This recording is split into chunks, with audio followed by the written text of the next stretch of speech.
궁금한 점들이 있을 것 같아서 Q&A 방식으로 설명을 드리겠습니다. 첫 번째, 치명률이 낮으니까 약간 심한 감기 정도라고 생각하는 분들도 계실 것 같습니다. 코로나 한국 치명률은 1.6%이지만 80대 이상의 치명률은 20%를 넘고 있습니다. 인플루엔자 바이러스의 치명률이 0.1%인 걸 감안하면 상당히 위험한 바이러스입니다. 코로나19 검사에 비용이 많이 발생한다고 아시는 분도 계실 겁니다. 시기에 따라서 상황에 따라서 검사 비용이 발생하기도 했지만 2021년 4월 7일부터는 모든 보건소에서 사회적 거리두기 단계와 상관없이 누구라도 코로나19 검사를 무료로 받을 수가 있게 되었습니다. 등록이든 미등록이든 이주민도 모두 무료로 가능합니다. 보건소나 자세한 문의는 1345 법무부 전화나 1577-0071 노동부 전화로 확인하실 수가 있겠고요. 9시부터 6시까지는 통역 서비스도 제공받을 수 있습니다. 하지만 병원 입원이나 해외 출국 같은 경우는 증명서를 따로 발급을 받아야 됩니다. 이 경우는 기관마다 좀 다르긴 하지만 10만 원 내외의 비용이 발생할 수 있겠습니다. 치료제가 있으니 백신 맞을 필요가 없다고 생각하시는 분도 계실 것 같습니다. 또한 백신에 대한 부작용이 여과 없이 언론에 노출이 되면서 백신에 대한 막연한 불안감도 많이들 가지고 계실 겁니다. 치료제부터 말씀을 드리자면 대표적인 치료제는 렘데시비르입니다. 이 치료제는 치료 기간을 15일에서 10일 정도로 단축해주는 역할들을 하고 있습니다. 하지만 중환자의 경우는 이 치료제로 인해서 사망률이 낮아지지 않는다고 알려져 있습니다. 그래서 치료제 자체가 그렇게 효과적이라고 볼 수가 없는 셈이죠. 반면에 백신 같은 경우는 항체 형성률이 상당히 높은 것으로 알려져 있고요. 다만 우려하시는 부작용 같은 경우는 모든 백신이 가지고 있는 지점입니다. 그런 부작용에도 불구하고 이득이 더 많고 부작용이 심각한 것이 아니라면 백신을 접종하는 것이 의학적으로 많습니다.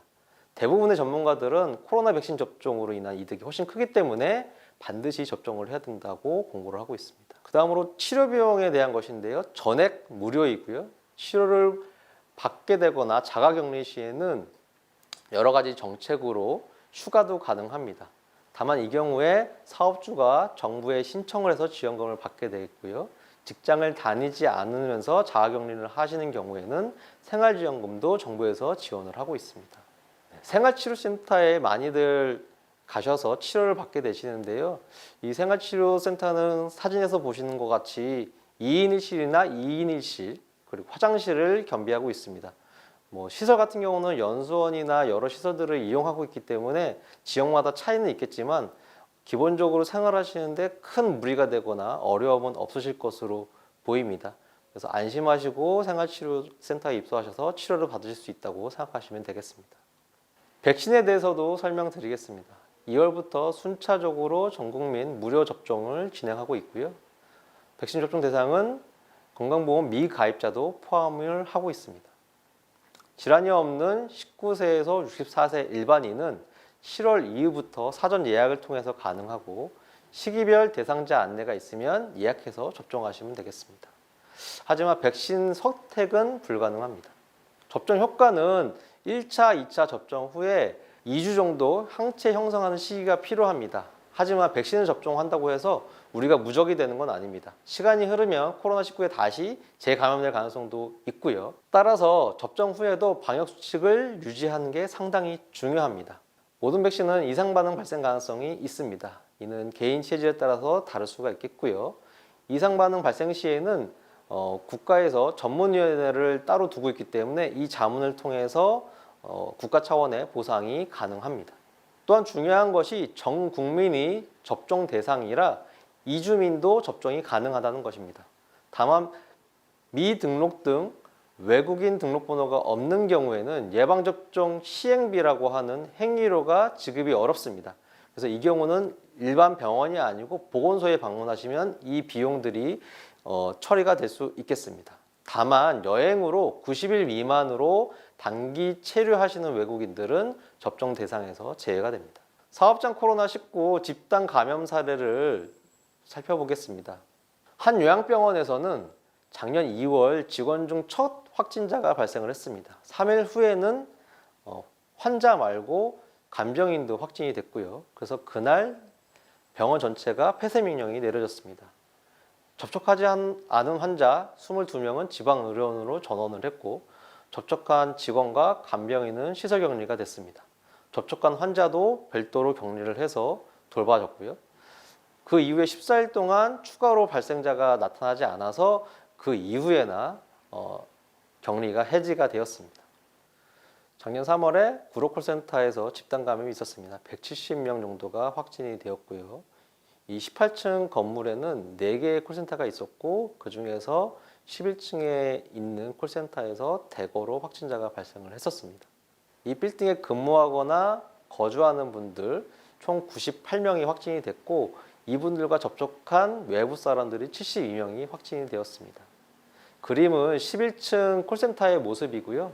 파란색 자리가 확진자가 표시된 모습입니다. 좁은 공간, 이 안에 200명이 밀집해 있고 이 안에서 계속 얘기를 하면서 일을 하다 보니까 이것이 확진자가 많아지는 요인이 되었습니다. 게다가 휴게실이 상당히 좁은데 이 안에서 다 같이 식사를 하거나 간식을 먹는 등의 행동도 했기 때문에 이런 것들이 집단 감염의 원인이 되었습니다. 네, 콜센터뿐만이 아니고 쿠팡 등 물류센터에서도 집단 감염들이 많이 발생을 했었습니다. 그래서 열악한 사업장에 있는 노동자들이 많이들 집단 감염이 발생을 하고 있고요.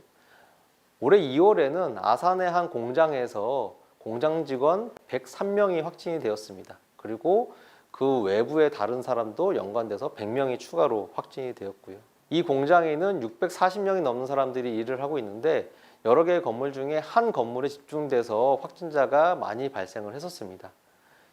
공용 탈의실, 소파, 음료 자판기, 공용 회의실 테이블 이런 데서 바이러스가 검출이 됐고 심지어 사무실의 온풍기에서도 바이러스가 나왔었습니다. 전형적인 산밀이라고 하는데요. 밀접하고 밀집되어 있고 밀폐된 환경이라서 더욱 피해가 컸습니다. 밀접하다는 것은 사람들끼리서 붙어 있다는 뜻이고 밀집이라는 것은 좁은 공간 안에 여러 사람들이 있다는 것이고요. 밀폐는 환기가 되지 않는 그런 공간이라는 뜻입니다. 그리고 최근에는 경기도의 여러 사업장에서도 집단 감염이 발생을 했었습니다. 이 지역은 이주노동자가 많이 일을 하고 있어서 확진자 중 대다수가 외국인이었습니다. 하지만 감염은 공장이 운영되는 시스템과 감염에 얼마나 취약한가가 중요하지 외국인이 문제는 아닙니다. 방역당국이나 지자체도 이 점을 알면서도 이주노동자에 대한 전수조사를 진행을 했었습니다. 사실 이주노동자의 열악한 기숙사와 주거시설이 핵심 문제입니다. 사업주가 제공한 이 공간에 감염이 취약한 것이지 이주노동자 자체가 감염 원인은 결코 아닙니다. 사업장은 산밀 환경에 대한 개선이 필요합니다. 감염병에 대한 관리자를 두어서 작업장 내부와 마스크 착용을 점검하고 휴게 시간에 휴게실, 식당에서의 식사 시, 집단 기숙생활까지 전반에 대한 조치와 개선이 같이 병행돼야 됩니다. 코로나19 예방을 위한 사업주의 의무를 설명드리겠습니다. 산업안전보건법에서는 감염병 예방을 위해서 사업주가 지켜야 될 내용들을 명시하고 있습니다. 병원체에 의한 건강장애를 예방하기 위해서 보건조치를 하는 것이 사업주의 의무입니다. 또한 감염자가 발생을 하면 이 사람에게 일하는 것을 금지하거나 제한해야 하고 건강을 회복했을 때는 지체 없이 이 사람을 근로할 수 있도록 명시하고 있습니다. 사업장 내 방역 체계를 구축하고 노동자들을 안내, 교육하는 것도 사업주의 의무입니다. 증상자는 출근하지 않고 경과 관찰을 하게 하고 시간을 나누어 출퇴근하는 것이 중요합니다. 작업 공간의 밀집도를 낮추고 주기적으로 소독과 환기하는 것도 사업주가 해야 될 의무입니다. 사업장 내에서 확진자가 발생하는 경우에는 출근 전이라면 출근하지 않고 1339 보건당국에 전화를 해야 합니다. 또한 증상 발생 3일 전에 사업장에서 노무를 제공한 사람이나 방문한 사람에게도 확진자가 발생했다는 것을 알려주는 게 중요하겠습니다. 보건당국이 오기 전까지는 확진자는 홀로 한 공간으로 분리를 하고 이 분과 밀접하게 접촉한 사람들도 별도의 공간에 분리를 해야 됩니다. 그리고 그 외 직원들도 아예 다른 공간에 분리를 시켜야 되고요. 그래서 이 직원들이 서로 섞이지 않게 하는 게 중요하고 증상 유무나 코로나 검사 결과를 가지고 임의로 이 사람들을 섞거나 하는 것들은 절대 금물입니다. 보건당국이 도착하기 전까지는 이 분리를 유지하고 도착 이후에는 보건당국의 명령에 따라서 진행하시면 되겠습니다.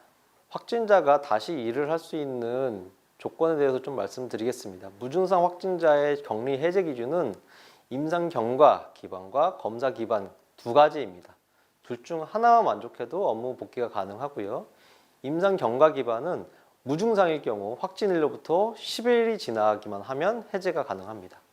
검사 기간은 코로나 검사라고 하는 PCR 검사를 2회 연속 음성으로 결과가 나오면 이 검사를 통과하는 겁니다. 격리 해제가 되면 의료기관이나 생활치료센터에서 격리 해제 확인서를 지급받을 수 있습니다. 사업주는 격리 해제 확인서를 제출한 노동자에게 별도로 음성 확인서를 제출하라는 요구를 할 수는 없습니다. 둘 중에 하나만 만족하면 되는 것이기 때문에 반드시 음성 확인서가 제출될 필요는 없고요. 격리 해제 확인서만 있으면 됩니다. 그리고 이 경우에 유급병가는 가능하지만 무급병가를 강제하게 되면 휴업수당을 지불해야 합니다. 사업주는 복귀한 노동자에 대해서 불이익을 금지하고 정상적으로 업무를 수행할 수 있도록 조력해야 됩니다. 인사상 불이익이 있거나 퇴사를 강요하거나 따돌림 같은 경우가 발생을 하면 이는 근기법 위반 사항입니다.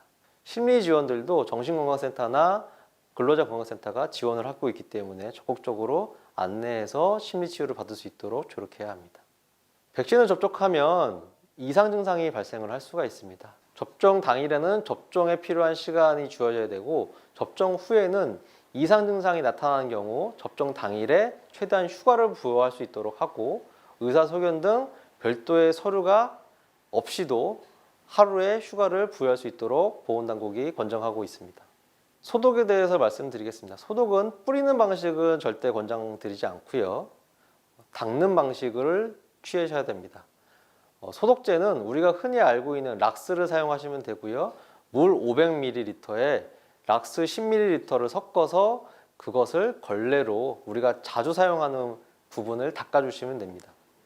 바닥 같은 경우도 절대 뿌리지 마시고요. 대걸레로 아까 말씀드린 소독제를 이용해서 바닥을 닦으면 충분하겠습니다. 네, 신종감염병이 유행을 하고 있고 예전에 발생했던 신종감염병도 재유행을 반복하고 있습니다. 코로나19를 잘 넘기는 것도 중요하지만 이 위기를 넘겼다고 끝이 아니란 얘기입니다. 유사한 감염병 유행으로 언제든지 우리는 위기에 봉착할 수 있겠습니다. 따라서 감염병의 토착화와 신종 감염병에 대한 대응 체계를 사업장에서도 마련하는 것이 필요합니다.